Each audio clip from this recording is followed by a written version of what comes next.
आज मैं सेशन शुरू करने से पहले हम आप सभी जो भी यूट्यूबर है, जो भी रिपोर्टिंग करते हैं बेल्ट्रॉन एग्ज़ाम को लेके, कृपया वो पूर्णिया वाले सेंटर पे जाके कीबोर्ड का जो प्रॉब्लम है उसको सॉल्व करने के लिए आवाज़ उठाए। तो वहाँ पे बहुत ज़्यादा प्रॉब्लम आ रही है, कीबोर्ड फंस रहा है, जिससे जो अच्छा खासा मतलब अच्छे विद्यार्थी है जिनका मतलब अच्छा टाइपिंग स्पीड है, उनका वो जो है टाइपिंग स्पीड जा नहीं रहा है। उस कभी बैक स्पेस फंस जा रहा है, कभी कैप्स लॉक फंस जा रहा है। तो वो काफ़ी मतलब रद्दी कीबोर्ड वहाँ पे दिया जा रहा है स्टूडेंट को, काफ़ी ख़राब एग्ज़ाम जा रहा है। तो इसीलिए आप लोग वहाँ पे जाए, आवाज़ उठाए, ताकि ये सब का निदान हो सके। नहीं तो पता चलेगा उस सेंटर पे जितना एग्ज़ाम दिया है अभ्यर्थी, लगभग जो है 50 से 60% का जो स्किल्ड स्टूडेंट है, जिसको मतलब जॉब में होना चाहिए, उसका भविष्य खिलवाड़ हो जाएगा। तो आप जो भी इस वीडियो को देख रहे हैं, अब स्टूडेंट देख रहे हैं या जो भी देख रहे हैं, वो इन वीडियो को ज़्यादा से ज़्यादा शेयर करें या वहाँ पे कमेंट करें जो इनका रिपोर्टिंग कर रहे हैं कि पूर्णिया में जो सेंटर है गुलाब बाग के पास, वहाँ पे जाके रिपोर्टिंग करें। जो स्टूडेंट है उससे फीडबैक ले क्या दिक्कत आ रही है और आगे वहाँ जो एग्ज़ाम कंट्रोलर है उससे बात करें। अब बढ़ते हैं सेशन की ओर। वेलकम बैक एस के सानो टेक्नोलॉजी। आज हम 22 से 24 सितंबर 2024 तक जो एग्ज़ाम में पूछा गया क्वेश्चन है उसका फुल एनालिसिस करेंगे। साथ ही और वीडियो जो है 2-3 दिन हम लेट कर दिए क्योंकि कुछ प्रॉब्लम था, इसीलिए ये वीडियो आपको काफ़ी लेट से मिल रहा है। लेकिन हम 24 तक का क्वेश्चन कवर किए हैं, इसमें कोई डाउट नहीं है। आपको 24 तक का मतलब अपडेटेड क्वेश्चन मिलेगा जिसका हम फुल एनालिसिस करेंगे। साथ ही और हलन शिफ्ट कीबोर्ड से रिलेटेड भी थोड़ा हम चर्चा करेंगे। और हम शुरू में तो आपको हम बता ही दिए कि कहाँ दिक्कत चल रही है कीबोर्ड को लेके, वहाँ पे वो देख लेंगे। आपके जिनका अच्छा खासा सब्सक्राइबर है उससे आवाज़ उठाया जाए तो इसका निदान हो सकता है। तो हम लोग तो अभी एज ए यूट्यूब पे, वैसे तो हम जो है टीचर तो 5 साल से अबव है, बहुत दिन से है। ऑफलाइन तो बहुत दिन से हम पढ़ाते हैं, लेकिन यूट्यूब पे हम अभी नए हैं और मेरे में सब्सक्राइबर की संख्या इतनी नहीं है कि मेरे आवाज़ उठाने से आपका समस्या का समाधान हो सके। इसीलिए आप लोग जो भी देख रहे हैं वो ज़्यादा से ज़्यादा शेयर करें ताकि इस पे जो है आवाज़ उठाया जा सके। तो चलिए हम देखते हैं पहला कीबोर्ड से रिलेटेड मतलब टाइपिंग से रिलेटेड क्वेरीज की। और टाइपिंग से रिलेटेड क्वेरीज में है कि डबल स्पेस प्रॉब्लम। सबसे पहले डबल स्पेस, अगर पीएम मॉल में क्या हुआ था कि एक स्टूडेंट डबल स्पेस मतलब प्रेस कर दिया था तो उसका जो भी वो टाइप कर रहा था मतलब एरर आ गया था, उसके बाद उसका टाइपिंग मतलब पूरा खराब चला गया। तो इस टाइप का जो ये छोटा मोटा है, डबल स्पेस दबा देने से इतना बड़ा प्रॉब्लम नहीं होना चाहिए कि किसी का मतलब जो 5 साल से एक स्टूडेंट वेट कर रहा है उसका जो है एग्जाम खराब चल रहा है बस डबल स्पेस की वजह से। तो इस सब पे ध्यान देना चाहिए। ये है पीएम मॉल, मतलब जो बहुत पुराना सेंटर है, अच्छा है, लेकिन ये छोटा मोटा जो प्रॉब्लम है इसको वहाँ पे सॉर्ट आउट करना चाहिए। दूसरा है कि यूज ऑफ हलन एंड शिफ्ट। हाँ, शुरू में जो मेरा वीडियो आता था तो हम यही बोलते थे कि आप पहले शिफ्ट का प्रयोग करें जिससे आधा बनता है हिंदी टाइपिंग में, उसके बाद आप हलंत का यूज करें। तो लेकिन जब डेमो टेस्ट देखे तो हम भी कंफ्यूज कर गए। इसीलिए अब जो है आपका जैसे पहले चलता था शिफ्ट या हलन दोनों लगा सकते हैं आधा बनाने के लिए, तो कोई दिक्कत नहीं है। आप आधा लिखने के लिए शिफ्ट और हलंत दोनों का प्रयोग कर सकते हैं, कोई डाउट नहीं। दूसरी बात की बैक स्पेस प्रॉब्लम हो रहा था, जैसे कि पूर्णिया वाले सेंटर पे भी हम चर्चा किए कि बैक स्पेस दबा के रखते हैं तो दबा हुआ ही रह जाता है एक कोना की का। तो ये तो देखिए बैक स्पेस का नहीं प्रॉब्लम, वो प्रॉब्लम है किसका, कीबोर्ड। वहाँ पे बोला बहुत सारे विद्यार्थी कीबोर्ड चेंज करने के बाद जो कीबोर्ड हमको दूसरा मिल रहा था उसमें भी यही प्रॉब्लम हो रही थी। तो फिर उस पूरा सेंटर ए का जो है कीबोर्ड मतलब खराब था, लगभग जो है 60 से 70% कीबोर्ड का वही स्थिति था।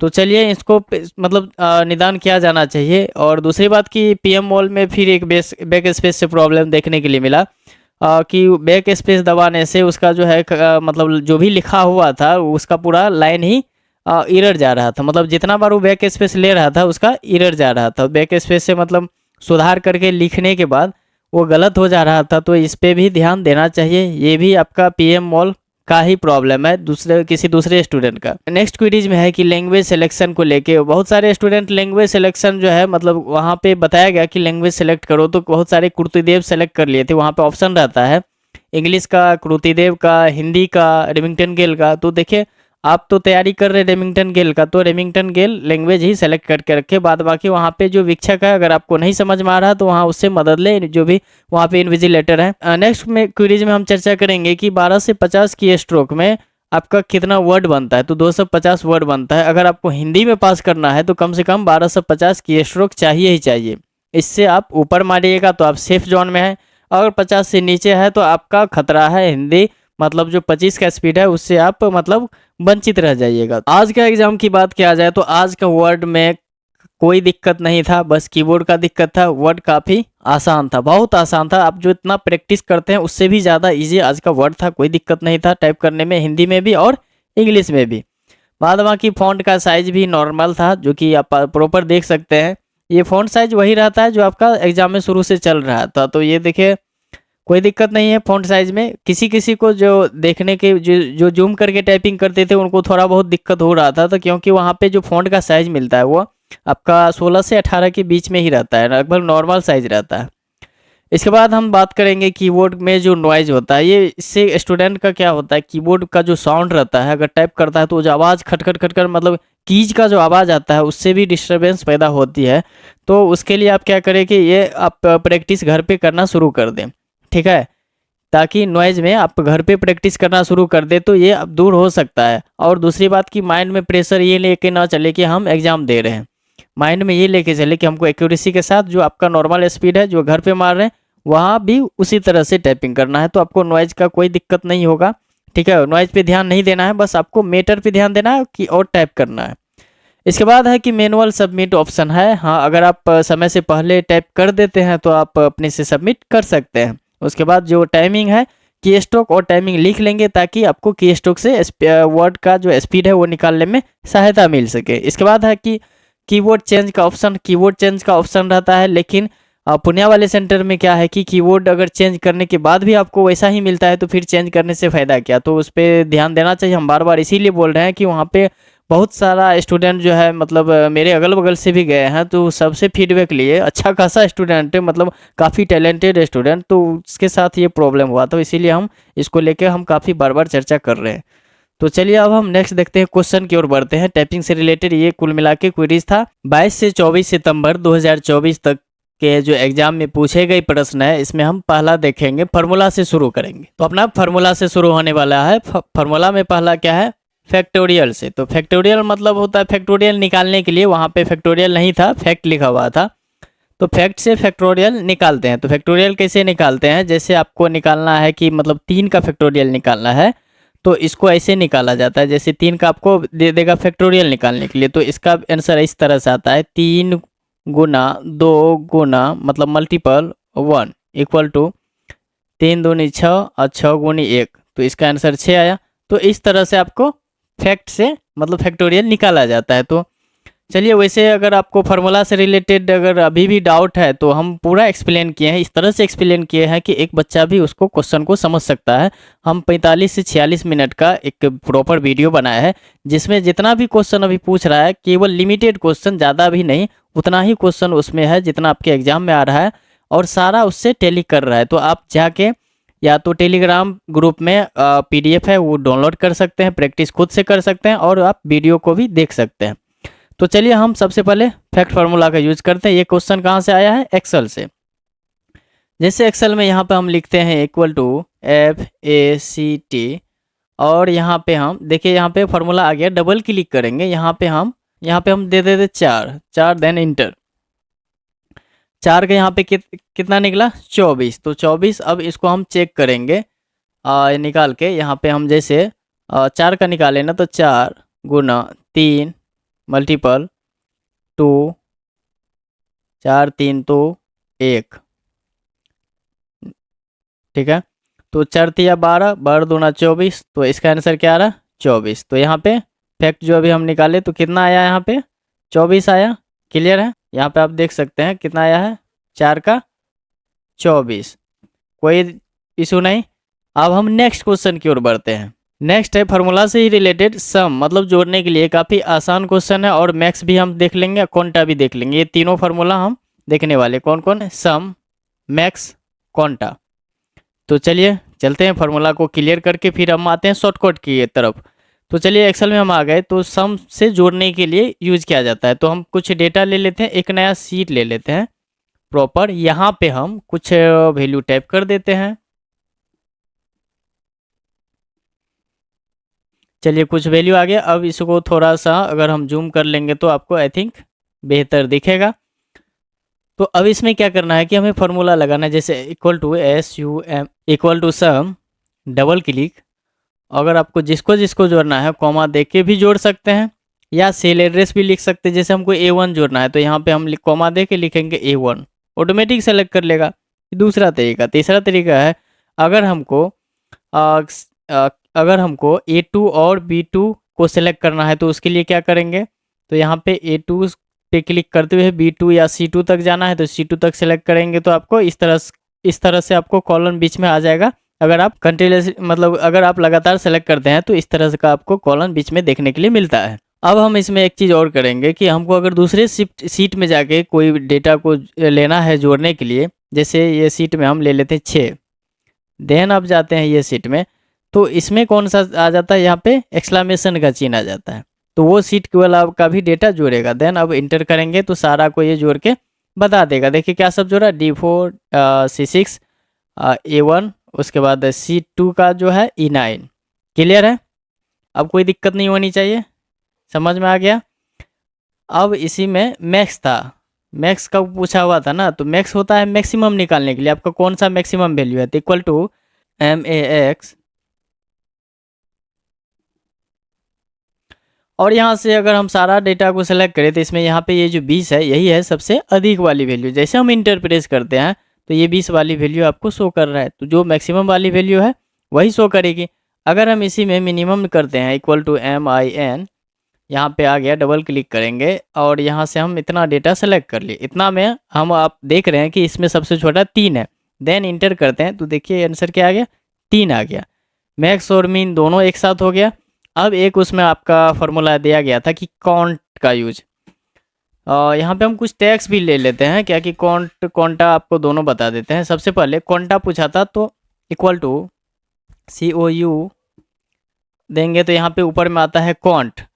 कॉन्ट जो है किस लिए होता है, नंबर गिनने के लिए। अभी हम यहाँ पे 4 5 और यहाँ पे कुछ अल्फ़ाबेट सेलेक्ट किए, जैसे इंटर करते हैं तो कौन वाला सेल को कॉन्ट किया है, केवल नंबर वाला को, ये अल्फ़ाबेट वाला को छोड़ दिया। अब इसी पर हम दूसरा फार्मूला लगाएंगे, इसी के हम नीचे में लगाते हैं इक्वल टू COUNTA, कॉन्टा लगा देंगे और यही सेल को हम फिर से सेलेक्ट करेंगे, 2 नंबर और एक टेक्स्ट। जैसे इंटर करेंगे तो वैल्यू 3 आ जाएगी। ये क्या किया कि आपका टेक्स्ट के साथ साथ आपके नंबर को भी काउंट कर लिया। इसके बाद हम आते हैं, इसी को फिर हम सेलेक्ट करेंगे, उसमें एक ब्लैंक आता था तो ब्लैंक को भी लेंगे, इक्वल टू काउंट ब्लैंक। अब यहाँ पे हम यही 4 को फिर सेलेक्ट करेंगे, तो जिसमें यहाँ पे कितना देखने के लिए मिल रहा है, 2 नंबर और एक टेक्स्ट। जैसे हम इंटर प्रेस करेंगे तो यहाँ पे कितना शो कर रहा है, 1। तो काउंटा ब्लैंक क्या करता है, जो आपका खाली जगह रहता है जितना आपने सेलेक्ट किया है वो दिखाता है। तो ये हम यहाँ से यहाँ तक सेलेक्ट किए तो इसमें खाली सेल कितना है, 1 है, तो इसीलिए यह इसका आंसर 1 आ गया। तो इस तरह से फार्मूला हम आपको इसी तरह से बताए हैं, आप देख सकते हैं जाके पूरा फार्मूला। अब हम बढ़ते हैं शॉर्टकट की तरफ। तो चलिए शॉर्टकट की में सबसे पहला है प्रिंट का पूछा गया। प्रिंट के लिए कोई भी वर्ड, एक्सेल, पावर पॉइंट हो तो Ctrl+P प्रेस करेंगे तो प्रिंट हो जाएगा, कोई दिक्कत नहीं। और अगर आपको जिसको दिक्कत है तो हम यहाँ पे लिख देते हैं Ctrl+P से क्या होता है, प्रिंट होता है। नेक्स्ट है कि ट्रांजिशन मेन्यू के लिए, अभी आपका पावर पॉइंट ओपन है, यहाँ पे ऑल्ट जैसे हम प्रेस करेंगे जो मेन्यू दबाना है उस पर सारा अल्फ़ाबेट शो कर रहा है, आप देख सकते हैं आसानी से।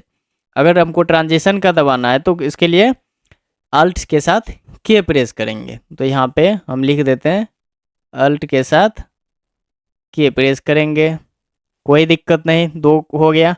इसके बाद अब फॉर्मेट सेल डायलॉग बॉक्स का शॉर्टकट की पूछा है। तो फॉर्मेट सेल डायलॉग बॉक्स का शॉर्टकट की होता है Ctrl+1। तो आइए ये आपका एक्सेल का है, यहाँ पे हम जैसे Ctrl+1 प्रेस करते हैं तो देखिए फॉर्मेट सेल का डायलॉग बॉक्स ओपन हो गया है। यहाँ से हम क्या करते हैं, number, element, font, border, fill, protection, ये सब हम लगाते हैं। तो ये शॉर्टकट की भी क्लियर है। अब नेक्स्ट क्या है इसमें दिया हुआ, इसके बाद है एग्जिट द डॉक्यूमेंट से अगर बाहर होना है तो उसके लिए कौन सा शॉर्टकट की है, इसका होता है Ctrl+W।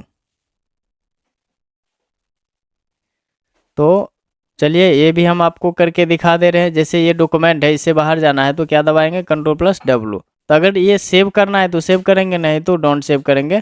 तो देखिए डॉक्यूमेंट क्लोज हो चुका। अब इसमें कुछ भी नहीं लिख सकते क्योंकि आपका बस ये वर्ड ओपन है, डॉक्यूमेंट इसमें कोई भी नहीं है ओपन। जैसे हम न्यू पे क्लिक करेंगे, ब्लैंक डॉक्यूमेंट लेंगे तो फिर ये प्रॉपर वर्क करने लगेगा। अब हम आगे देखते हैं।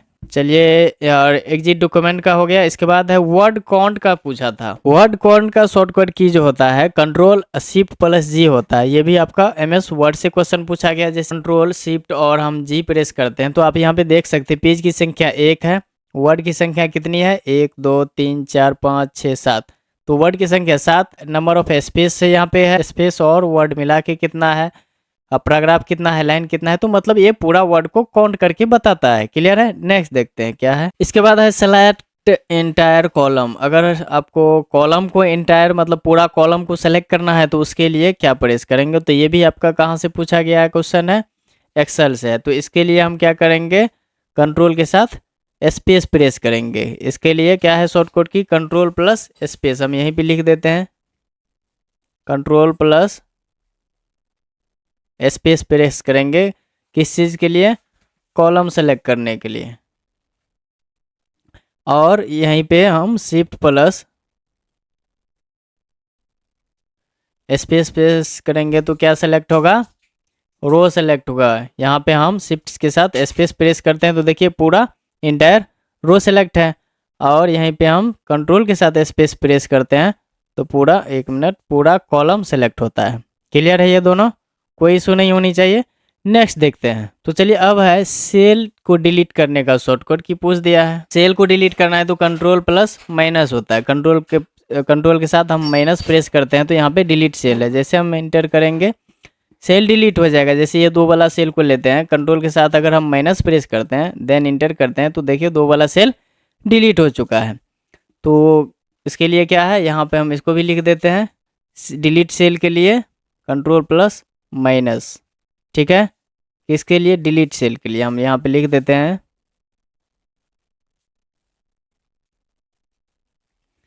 अब हम नेक्स्ट क्वेश्चन देखते हैं क्या दिया हुआ है। अब है स्प्लिट विंडो को 2 भाग में स्प्लिट करने का शॉर्टकट की क्या है। तो विंडो को स्प्लिट करने का शॉर्टकट की होता है अल्ट कंट्रोल एस। यहाँ पे हम इसको मिटा दे रहे हैं तो क्या होता है अल्ट कंट्रोल प्लस एस। इससे क्या होगा, आपका विंडो 2 भाग में स्प्लिट हो जाएगा। यहाँ पे हम आपको वर्ड में दिखा दे रहे अल्ट कंट्रोल, जैसे हम एक्सप्रेस करते हैं तो यहाँ बीच में देखिए 2 भाग में विंडो स्प्लिट हो गई, बट गई है। आप इसमें आप लिख सकते हैं, इसमें भी आप नीचे में भी लिख सकते हैं, कोई इशू नहीं। अब हम नेक्स्ट देखते हैं क्या है। अब नेक्स्ट है स्पेलिंग चेक का। ये काफ़ी कॉमन क्वेश्चन है। F7 से स्पेलिंग और ग्रामर चेक होता है और ये आपका एक एग्जाम छोड़ एक एग्जाम में पूछा जा रहा है। मतलब जैसे आपका पर डे एग्जाम हो रहा है तो एक में छोड़ के दूसरे में ये क्वेश्चन पूछा जा रहा है। क्लियर है। अब हम नेक्स्ट देखते हैं फिर क्या है। ये हो गया। इसके बाद अंडरलाइन का सबसे कॉमन है अंडरलाइन। कंट्रोल प्लस यू से अंडरलाइन लगाते हैं। इसका यहाँ पे हम लिख देते हैं कंट्रोल प्लस यू से अंडरलाइन। अगर आपको किसी भी टेक्स्ट में अंडरलाइन लगाना है, जैसे यहाँ पे लिखा हुआ है, एक मिनट, हम इसको जो स्प्लिट है इसको हम हटाते हैं। तो इसको हम पहले स्प्लिट को हटा दिए। चलिए अब थोड़ा सा इसको जूम इन कर लेते हैं। अब इसमें हम अंडरलाइन लगाते हैं, कंट्रोल प्लस यू जैसे प्रेस करते हैं, देखिए इसमें अंडरलाइन लग चुका है। और अंडरलाइन से याद आया कि अंडरलाइन में आपको इतना प्रकार है। अगर आपको कभी पूछ दिया जाए तो 1 2 3 4 5 6 7 8 प्रकार का अंडरलाइन है। तो क्या क्या नाम है मेरे साथ, अगर आप प्रैक्टिस करेंगे तो आपको एग्जाम में ऑप्शन देखते ही आंसर मिल जाएगा। अंडरलाइन शुरू वाला में, उसके बाद है डबल अंडरलाइन, इसके बाद है ये आपका होगा थिक अंडरलाइन, इसके बाद है वह डॉटेड अंडरलाइन, उसके बाद है डैश अंडरलाइन, इसके बाद है डॉट डैश अंडरलाइन, इसके बाद है डॉट डॉट डैश अंडरलाइन, उसके बाद है वेव अंडरलाइन। ये सारा अंडरलाइन है। बाद बाकी इसमें हम कलर वगैरह भी चेंज कर सकते हैं अंडरलाइन में। इसके बाद था होम मेन्यू का शॉर्टकट की। तो देखिए अल्ट के साथ अल्ट बटन जैसे हम प्रेस करेंगे ऑटोमेटिक सारा बताएगा। अल्ट के साथ हम क्या करेंगे, अल्ट प्लस एच से होम मेन्यू। इसके बाद है स्लाइड इंसर्ट करने का शॉर्टकट की पूछा था। स्लाइड इंसर्ट करने का ऐसे घुमा के क्वेश्चन पूछा था। ब्लैंक स्लाइड इंसर्ट करने का शॉर्टकट की क्या होगा, तो ब्लैंक स्लाइड रहे, कोई भी स्लाइड रहे, उसके लिए शॉर्टकट की क्या होता है, कंट्रोल प्लस एम होता है। जैसे यहाँ पे हमको एक नया स्लाइड चाहिए तो इसके लिए कंट्रोल प्लस हम एम प्रेस करेंगे। अब नेक्स्ट है फॉर्मेट पेंटर का शॉर्टकट की। फॉर्मेट पेंटर का शॉर्टकट की क्या होता है, MS वर्ड से ये भी शॉर्टकट की पूछा गया है। तो देखिए 3 दिनों में आपको इतना सारा शॉर्टकट की पूछा, एक आध छोटा भी होगा। तो कुल मिला के ये कहना है कि शॉर्टकट की अगर आप पढ़ के चल जाते हैं तो कम से कम 4 से 5 क्वेश्चन आपका केवल शॉर्टकट की से रहेगा, बन जाएगा, कोई दिक्कत नहीं होगी। तो फॉर्मेट पेंटर का शॉर्टकट की का चर्चा कर रहे हैं, तो चलिए यहाँ पे फॉर्मेट पेंटर का मतलब क्या होता है कि आपका टेक्स्ट का जो कलर रहता है, स्टाइल रहता है, वो कॉपी किया जाता है। अगर उसका जो भी फ़ॉन्ट का स्टाइल है, उसका साइज है, उसका जो फ़ॉन्ट का जो इफ़ेक्ट है, जैसे यहाँ पे हम अंडरलाइन भी लगा देते हैं, इसका साइज हम 26 कर देते हैं। तो ये जो अभी फॉर्मेट हो गया, तो इसको कॉपी करने के लिए यहाँ पे दिया गया है, इसको कॉपी करने के लिए कंट्रोल शिफ्ट प्लस सी, और इसको पेस्ट करने के लिए कंट्रोल शिफ्ट प्लस भी प्रेस करते हैं। तो कंट्रोल शिफ्ट प्लस सी प्रेस करिए तो ये फॉर्मेट कॉपी हो गया। अब इसमें लगाना है तो कंट्रोल शिफ्ट और भी प्रेस करेंगे तो देखिए ये इसके जैसा बन गया। इसमें हम कितना सारा कुछ बदलाव किए थे, बोल्ड किए, इटैलिक किए, उसके बाद इसका साइज को इंक्रीज किए, कलर लगाए। अब बस ये एक झटके में ये सारा उसका कॉपी कर लिया सारा कुछ। तो यही होता है आपका फॉर्मेट पेंटर। चलिए अब है where is located status bar. तो स्टेटस बार कहाँ मतलब स्थित रहता है, तो स्टेटस बार हमेशा आपका वर्ड हो, एक्सेल हो, पावर पॉइंट हो, जहाँ से भी पूछ रहा है वो हमेशा नीचे में शो करता है। नीचे में आपका अगर वर्ड है तो उसमें वर्ड का स्टेटस, अगर आपका एक्सेल है तो यहाँ पे देखिए total of number of slide 21 है और हम चौथे स्लाइड पे है, तो स्लाइड की संख्या दिखाता है, लैंग्वेज दिखाता है, उसके बाद आपका व्यू बटन, जूम बटन, ये सारा कुछ आपको शो करता है कहाँ पे, स्टेटस बार में। और यहाँ पे स्टेटस बार में कमेंट्स भी शो कर रहा है, किसमें, एमएस पावर पॉइंट में। ये क्वेश्चन पूछ सकता है, लेकिन अगर हम वर्ड में जाएंगे तो कमेंट शो नहीं करेगा। बाद बाकी वर्ड का जैसे पेज का स्टेटस, वर्ड का स्टेटस, लैंग्वेज शो करेगा, जूम बटन, व्यू बटन, ये सब शो करेगा, कोई दिक्कत नहीं है। आई थिंक बेहतर समझ में आया होगा। पावर पॉइंट में पूछे या वर्ड में पूछे, आप अच्छे से जवाब देंगे, ये मुझे पूर्ण विश्वास है। अब हम नेक्स्ट क्वेश्चन देखते हैं, फुल फॉर्म की ओर अब चलते हैं। कौन सा फुल फॉर्म, ये 3 दिनों में पूछा, तो 3 दिनों में 3 फुल फॉर्म पूछा है, और भी होगा लेकिन हमने 3 लिखा है। तो ISDN पहला आपका फुल फॉर्म है। तो इसका क्या होता है, मतलब पूरा नाम हम चलेंगे अब इसके लिए एक ब्लैंक स्लाइड पे, ताकि हम पूरा प्रॉपर लिख सके। हम ये तीनों फुल फॉर्म यहाँ से लेके वहाँ पे चलते हैं और लिखते हैं और इसका अर्थ भी बताते हैं। ब्लैंक स्लाइड में आगे यहाँ पे हम लिखेंगे, सबसे पहला आपका फुल फॉर्म था ISDN, यहाँ पे ISDN, ये है पहला। इंटीग्रेटेड, I फॉर इंटीग्रेटेड,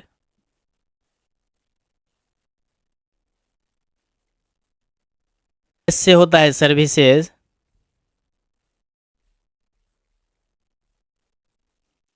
और D से डिजिटल,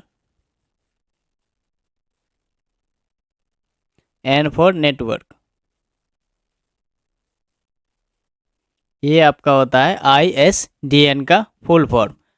अब इसका यूज किस लिए होता है वो भी थोड़ा सा हम बता देंगे 1-2 लाइन में, ज़्यादा समय नहीं लेंगे। टेलीफोन नेटवर्क होता है PSTN, उस पे जो है आवाज़, वीडियो, डेटा या और अन्य नेटवर्क सेवाओं को डिजिटल प्रसारण करने का अनुमति देता है। कौन, ISDN, मतलब इंटीग्रेटेड सर्विसेज डिजिटल नेटवर्क, ठीक है। DMS, वो भी हम यहाँ पे लिख देते हैं DMS, तो इसका होता है डाटा मैनेजमेंट सिस्टम।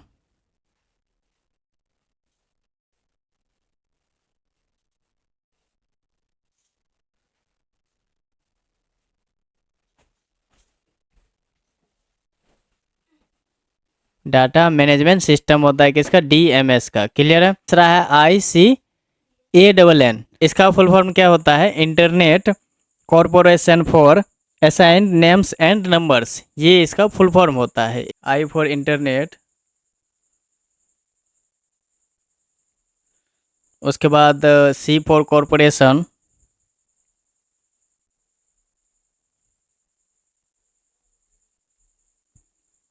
उसके बाद यहाँ पे फोर दे भी सकते हैं, नहीं भी देख सकते, फोर साइन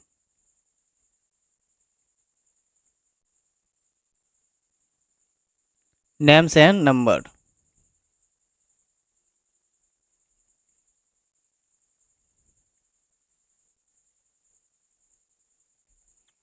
ये इसका फुल फॉर्म होता है। तो क्लियर है, ये फुल फॉर्म था आपका। अब हम नेक्स्ट देखते हैं। नेक्स्ट आपका है, ये फुल फॉर्म क्लियर हो गया है तीनों, ये तीनों फुल फॉर्म क्लियर। अब है arrange the top to bottom MS Excel command. MS Excel में जो भी कमांड है, टूल्स है, उसको ऊपर से लेकर नीचे तक अरेंज करने के लिए दिया गया था। तो चलिए इसको हम देखते हैं एक्सेल कमांड में। एक्सेल हम सबसे पहले ओपन कर लेंगे। अब इसको हम अरेंज करेंगे तो ऊपर में सबसे पहले यहाँ पे टाइटल बार है, जिसमें क्या लिखा हुआ रहता है, बुक 1 करके। क्लियर है, टाइटल बार, टाइटल बार। और अगर लेफ्ट में बात किया जाए तो यहाँ पे क्विक एक्सेस बार, और राइट में आपका रहता है control menu box.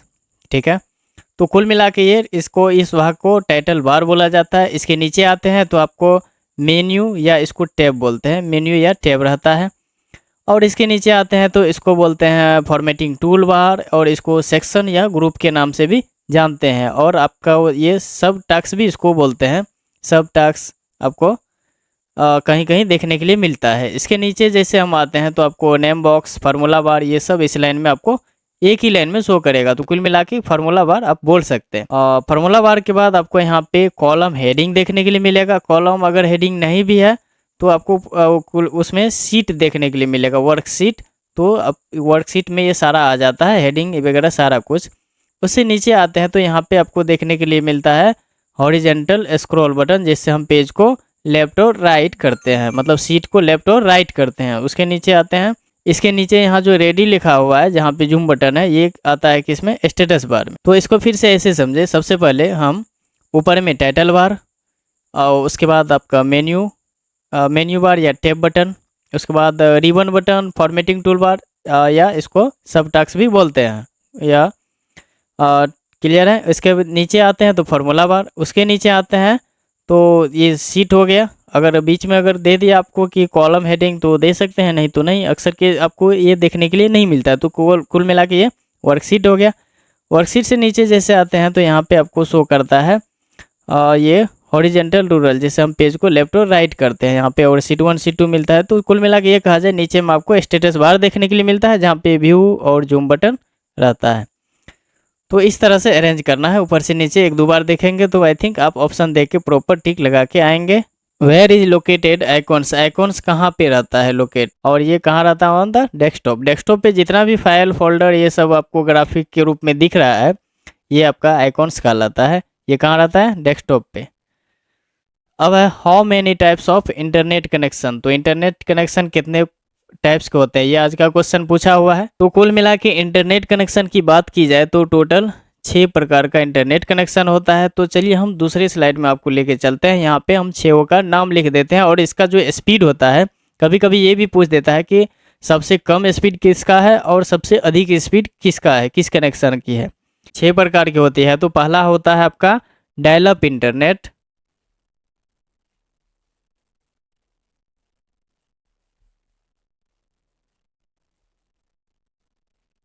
Dial up internet, और इसका स्पीड कितना रहता है, अप टू 56 किलोबाइट पर सेकेंड।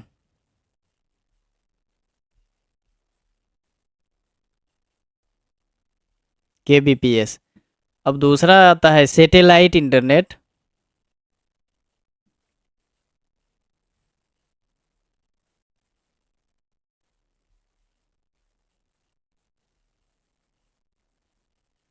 और इसका रहता है 12 से 100 मेगाबाइट पर सेकेंड। अब तीसरा आपका आता है DSL, इसको बोलते हैं, पूरा इसका फुल फॉर्म होता है डिजिटल सब्सक्राइबर लाइन।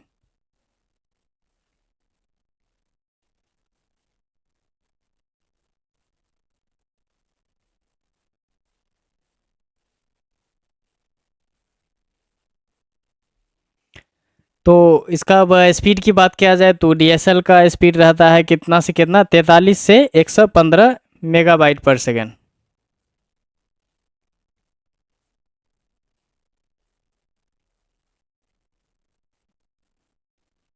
ठीक है। अब चौथा क्या आता है, केबल इंटरनेट,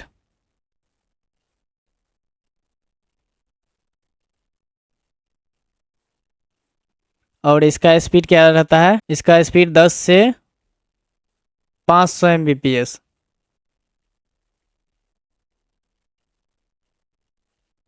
यहाँ तक क्लियर है। अब इसको हमको फिर से एक बार मिटाना पड़ेगा, उसके बाद हम इसके नीचे वाला जो 2 बचा हुआ है वो लिखेंगे। तो चलिए हम ऊपर से इसको हम हटा देते हैं। पांचवा है फाइबर इंटरनेट,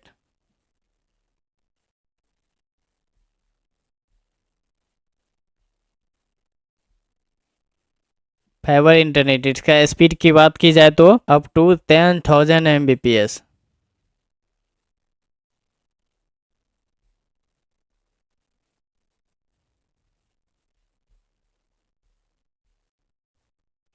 देखिए 10,000 Mbps इसका स्पीड रहता है, तो सबसे जो अधिक स्पीड रहता है ये फाइबर इंटरनेट का ही रहता है।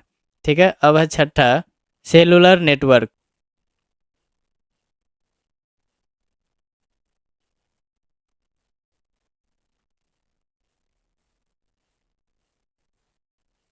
कम स्पीड रहता है अप टू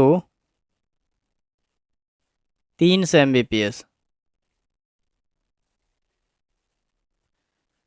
ठीक है, तो ये आपका मतलब सारा इंटरनेट का मतलब कनेक्शन है, और वो स्पीड भी बता दिए। सबसे ज़्यादा स्पीड किसका रहता है? फाइबर का। और सबसे कम इंटरनेट का स्पीड कौन सा रहता है? डायल अप इंटरनेट का, जो कि 56 KB/s का रहता है। तो मेरे ख्याल से क्लियर हो गया होगा इंटरनेट कनेक्शन। अब है रो मर्ज रिलेटेड क्वेश्चन था, ये क्लियर हम नहीं पता कर पाए कि रो मर्ज रिलेटेड। देखिए रो और कॉलम को मर्ज करने कैसे किया जाता है और किस टाइप का क्वेश्चन पूछ सकता है। जैसे हम यहाँ पे एक्सेल में आ गए, और होता क्या है कि कभी कभी इस टाइप से नंबर रहता है, तो इसमें अगर हेडिंग बनाना है कि मान के चलो ये नंबर है, तो यहाँ पे हमको पूरा में लिखना है यहाँ से यहाँ तक स्कूल डाटा। तो उसके लिए हमको क्या करना होगा, ये जो कॉलम है इसको मर्ज करना पड़ेगा। तो इसको रो या कॉलम को मर्ज करने के लिए यहाँ पे होम टैब में क्या रहता है ऑप्शन, मर्ज एंड सेंटर का। तो इस पर हम जैसे क्लिक करते हैं तो ये मर्ज हो जाता है। और यहाँ पे जैसे स्कूल डाटा है तो यहाँ पे हम लिख देंगे तो स्कूल, अगर डाटा लिखना है तो डाटा लिख सकते हैं। तो इस तरह से हम मर्ज करते हैं। तो मर्ज करने के बाद पहले सेल की संख्या कितनी थी? 1 2 3 4 5 थी। अगर मर्ज करेंगे तो कितना भी सेल की संख्या हो वो एक ही होगी। अगर 2 रहेगा फिर भी एक होगी, 1 रहेगा फिर भी एक होगी। तो कुल मिला के ये समझ ले कि मर्ज जो सेल करेंगे, मर्ज मतलब सेल ही बोला जाए। मर्ज अगर हम सेल करेंगे, या आपको मर्ज रो पूछ रहा है या कॉलम पूछ रहा है, मर्ज रो करने के बाद क्या हो जाता है, जो जितना भी सेल की संख्या हो, जितना भी रो की संख्या हो, उसको ब्रेक करके एक बना देती है। ये बात हमेशा ध्यान में रखेंगे। ठीक है, तो ये रो हो गया मर्ज, और कॉलम को भी हम मर्ज इस तरह से करते हैं। ठीक है, ये हो गया आपका कॉलम मर्ज, ये हो गया आपका रो मर्ज। तो कॉलम में भी मर्ज करेंगे तो वही प्रक्रिया है, जैसे 1 2 3 4 5 6। तो 6 को मर्ज किए तो एक कॉलम दिया, और यहाँ पे 1 2 3 4 5 को मर्ज किए तो एक रो दिया। तो इसी तरह से हम मर्ज करते हैं। ठीक है, तो इससे रिलेटेड जो भी क्वेश्चन पूछेगा आप आसानी से जवाब दे पाएंगे। अब मेरे ख्याल से कोई दिक्कत नहीं होगी। जितना बोलेगा मर्ज किया गया है उसको बस एक मान के चलेंगे। ठीक है, नेक्स्ट क्वेश्चन देखते हैं। अब नेक्स्ट है, ये file name can't contain any of the following character. तो जब हम फाइल का नाम मतलब लिखते हैं तो कौन कैरेक्टर जो है मतलब एक्सेप्टेबल नहीं रहता है जब हम फाइल या फोल्डर क्रिएट करते हैं। तो जैसे अभी हम इसको मिनिमाइज करके डेस्कटॉप पे ही चल जाते हैं। यहाँ पे हम राइट क्लिक करके न्यू पे क्लिक करेंगे तो एक फोल्डर आएगा। अब इसी में अगर हम बैक स्लैश देंगे तो जैसे देखिए यहाँ पे क्या कर रहा है कि फाइल कांट कंटेन, तो ये आपका slash back slash colon asterisk question mark quotation mark greater than less than और टाइल्ड, ये सब अगर हम देंगे तो इस करेक्टर से फाइल नहीं बनेगा। बाद बाकी आपका सारा सिंबल लेगा। अब @ चेक करते हैं, @ लेगा, माइनस लेगा, सारा लेगा सिंबल। लेकिन बस इतना सिंबल को छोड़ के आप यहाँ पे देख सकते हैं ये जो सिंबल आपको स्क्रीन पे दिखाई दे रहा है, ये सारा सिंबल ध्यान में रख लेंगे। इसके अलावा आप कोई भी सिंबल देंगे तो फोल्डर का नाम एक्सेप्टेबल रहेगा। बाद बाकी ये सब से आपका फाइल फोल्डर या फाइल का नाम नहीं क्रिएट होगा। नेक्स्ट देखते हैं। कंपाइलर से क्वेश्चन पूछा था कि कंपाइलर क्या है। तो कंपाइलर देखिए एक आपका, ये हम इससे पहले भी चर्चा किए हैं। कंपाइलर क्या करता है, आपका लैंग्वेज को ट्रांसलेट करता है। ये आपको ये होता है लैंग्वेज ट्रांसलेटर।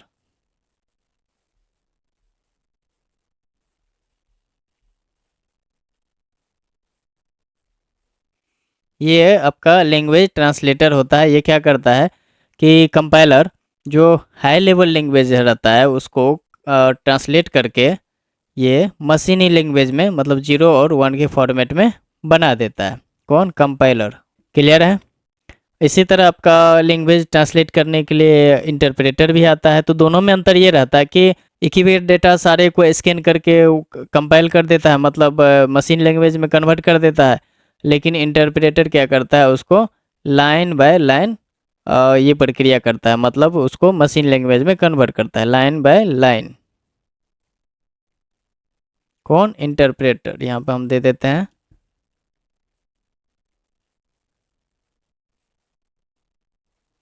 ये प्रक्रिया, ये क्या करेगी, हाई लेवल लैंग्वेज को मशीनी लैंग्वेज में कन्वर्ट करती है। क्लियर है? अब नेक्स्ट क्वेश्चन देखते हैं। तो व्हाट इज यूटिलिटी सॉफ्टवेयर। हाँ, एक बात और कि इस टाइप का भी क्वेश्चन देखने के लिए मिला था कि कंपाइलर कौन सा सॉफ्टवेयर है। तो कंपाइलर एक आपका सिस्टम सॉफ्टवेयर है, तो कंपाइलर सिस्टम सॉफ्टवेयर के अंतर्गत आता है। अब है कि what is utility software. Utility software अक्सर क्या करता है, यूटिलिटी सॉफ्टवेयर क्या होता है कि आपका जो कंप्यूटर सिस्टम होता है उसको सुचारू रूप से चलाने में मदद करने वाला एक सॉफ्टवेयर होता है। कौन सा? Utility software. ठीक है, उसको मतलब सही तरीके से चलाने में ये हेल्प करता है। और यह क्या करता है, ऑपरेटिंग सिस्टम को कंप्यूटर के कामकाज को मैनेज करने, व्यवस्थित करने, बनाए रखने और अनुकूलित करने में मदद करता है। ये किसका काम है? यूटिलिटी सॉफ्टवेयर का। तो इसका अगर उदाहरण की बात की जाए तो उदाहरण में आपका इसका आता है एंटीवायरस सॉफ्टवेयर, फाइल प्रबंधन टूल जैसे डिस्क क्लीनअप होता है, उसके बाद डिस्क मैनेजमेंट टूल आता है। तो इस तरह का जो सॉफ्टवेयर रहता है, इस तरह का टूल रहता है, वो किस कैटेगरी में आता है? यूटिलिटी सॉफ्टवेयर के कैटेगरी में आता है, इसके अंतर्गत आता है। Where is located insert function in MS Excel. MS Excel में इंसर्ट फंक्शन कहाँ पे लोकेटेड रहता है? तो ये क्वेश्चन देखिएगा, यहाँ से पूछा कि ये फार्मूला बार के लेफ्ट साइड में ये जो F वाला है यही आपका इंसर्ट फंक्शन, और यहीं पे ये जो आपका मतलब क्या कहते हैं, यहाँ पे रॉन्ग और राइट जैसा जो साइन बना हुआ है सिंबल, ये भी आपको यहीं पे देखने के लिए मिलता है। तो नेम बॉक्स से ये राइट साइड रहता है, फार्मूला बार से लेफ्ट साइड रहता है। तो कौन? Insert function. अगर इस टाइप का क्वेश्चन पूछेगा नहीं, ये पूछा हुआ क्वेश्चन है, तो हो सकता है इंसर्ट फंक्शन पूछा, कल ये पूछ दे, फिर नेम बॉक्स पूछ दे, फार्मूला बार पूछ दे कहाँ पर है। तो इस तरह का क्वेश्चन आ सकता है, ध्यान रखेंगे। अब नेक्स्ट क्वेश्चन देखते हैं। Where is showing cell address. Cell address कहाँ है? देखिए फिर ये नया क्वेश्चन, उसी टाइप का क्वेश्चन पूछ दिया। सेल एड्रेस कहाँ रहता है आपका? नेम बॉक्स में शो करता है। जहाँ पे हम क्लिक कर दे, जैसे ये 7 है तो ये सेल एड्रेस क्या है? D7। कहाँ शो कर रहा है? नेम बॉक्स में। क्लियर है? In which section located spelling and grammar. Spelling और ग्रामर किस सेक्शन में लोकेटेड रहता है? तो ये आपका MS वर्ड से क्वेश्चन है। ये आपका किस मतलब सेक्शन में रहता है? तो अगर आपको देखना है तो टैब की बात की जाए तो रिव्यू टैब में, और प्रूफिंग सब टास्क में आपको देखने के लिए क्या मिलता है? स्पेलिंग और ग्रामर, या प्रूफिंग फॉर्मेटिंग टूल बार में बोल सकते हैं इसको, या प्रूफिंग सब टास्क में इसको बोल सकते हैं। कहाँ रहता है? रिव्यू टैब में, प्रूफिंग ग्रुप में। क्लियर? नेक्स्ट क्वेश्चन देखते हैं। वर्कबुक प्रोटेक्शन, ये बार बार पूछ रहा है कि वर्कबुक प्रोटेक्शन कैसे लगाया जाए। तो वर्कबुक प्रोटेक्शन अगर आपको लगाना है तो इसका 2 तरीका है। आप आराम से यहाँ पे लगा सकते हैं। पहले रिव्यू पे क्लिक करेंगे, यहाँ पे वर्कबुक प्रोटेक्शन है, यहाँ पे जो भी पासवर्ड देंगे देन ये आपको कंफर्म मांगेगा। उसके बाद ये वर्कबुक में पूरा प्रोटेक्शन लग जाता है। यहाँ तो ना आप कोई सीट डिलीट कर सकते हैं, ना कोई सीट इंसर्ट कर सकते हैं। बाद बाकी आपको टाइप वगैरह करना है तो कर सकते हैं। क्या है कि ये पूरा वर्कबुक में प्रोटेक्शन लगा है, यहाँ कोई आप सीट इंसर्ट नहीं कर सकते हैं। और इसी में आपको और देखने के लिए मिलता है स्पेलिंग और ग्रामर, जो कि काफ़ी बार बार पूछता है, और थीसर्स भी पूछता है, ट्रांसलेट, कमेंट, ये सारा कुछ आपको किस टैब में शो करता है? रिव्यू टैब में। क्लियर है? और इससे रिलेटेड और आई थिंक हाँ दूसरी बात की, और इसको कहाँ से पासवर्ड लगा सकते हैं? और फाइल टैब पे क्लिक करके यहाँ पे प्रोटेक्ट वर्कबुक है, यहाँ से हम लगाते हैं protect current sheet, protect workbook structure, यहाँ से हम देखिए लगा हुआ है, तो इसको हम रिमूव करेंगे तो यहाँ हट गया। तो हम फाइल टैब से भी लगा सकते हैं, रिव्यू से भी। या तो ऑप्शन में फाइल रहेगा तो रिव्यू नहीं रहेगा, रिव्यू रहेगा तो फाइल नहीं रहेगा। हम दोनों जगह से वर्कबुक में प्रोटेक्शन लगा सकते हैं। नेक्स्ट देखते हैं। अब where is located Windows start button. देखिए काफ़ी आसान क्वेश्चन है कि आपका विंडोज में स्टार्ट बटन कहाँ पे लोकेटेड रहता है। ठीक है, तो विंडोज 10 दिया था, सॉरी यहाँ पे 10 छूट गया, विंडोज 10 दिया था, 10 या 7 इसी टाइप का था। तो विंडोज़ 10 स्टार्ट बटन आपको कहाँ रहेगा, क्या कि 11 में बीच में आ गया, यहाँ आ गया है। तो देखिए कहाँ पे है, बॉटम लेफ्ट में कहाँ पे है स्टार्ट बटन, बॉटम लेफ्ट में आपको यहाँ पे ये विंडोज़ स्टार्ट बटन देखने के लिए मिलता है। क्लियर है। इसके बाद पूछा था स्मार्ट आर्ट से क्वेश्चन। स्मार्ट आर्ट इंसर्ट करने के लिए आपको जैसे हम एक्सेल क्लिक करते हैं तो इंसर्ट का ऑप्शन टैब मिलता है। इंसर्ट टैब में जाने के बाद इल्यूस्ट्रेशंस ग्रुप में स्मार्ट आर्ट का ऑप्शन मिलता है। यहाँ से आप स्मार्ट आर्ट इजीली लगा सकते हैं। तो स्मार्ट आर्ट में एक बार हम पढ़ लेते हैं क्या सब है। List, process, cycle, hierarchy, relationship, matrix, pyramid और पिक्चर, ये सारा आपका स्मार्ट आर्ट का प्रकार है।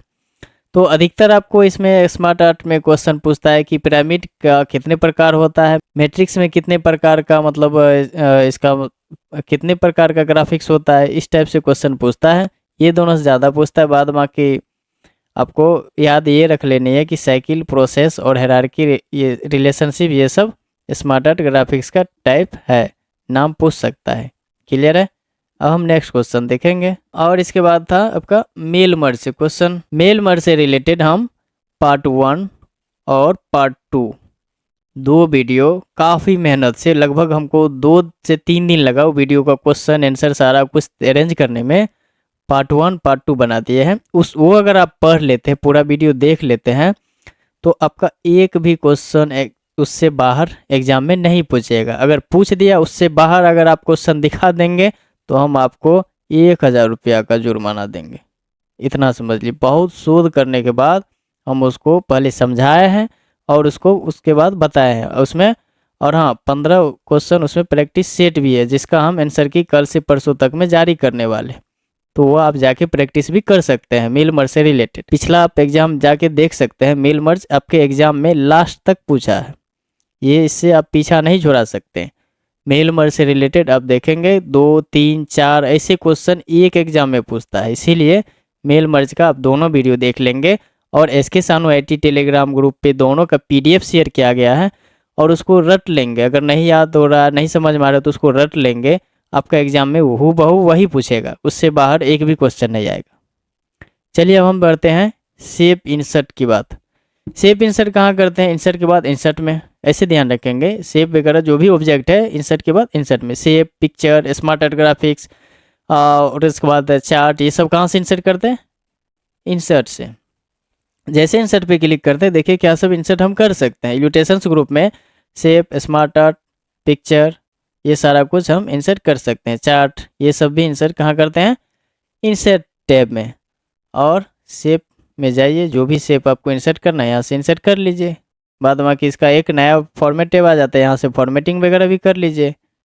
क्लियर। नेक्स्ट देखते हैं। हाँ, कॉलम विथ को इंक्रीज करने के लिए ये दिया गया था। कॉलम विथ को मतलब कितने टाइप से हम इंक्रीज कर सकते हैं। तो चलिए सबसे पहले कॉलम सेलेक्ट करेंगे। कॉलम सेलेक्ट करने के बाद यहाँ पे राइट क्लिक करेंगे, देन कॉलम विथ पे जाएंगे। तो यहाँ पे अगर आप दे देते हैं 4-5 नंबर, मतलब जो भी नंबर है दे देते हैं, तो ये आपको बता रहा है कि देखिए 0 से लेके 255 तक में ही आप इसका कॉलम का जो कैरेक्टर है वो आप बढ़ा सकते हैं। तो अगर हम यहाँ पे हम दे देते हैं 78, देन इंटर, तो देखिए ये कॉलम का साइज़ इंक्रीज हो गया है।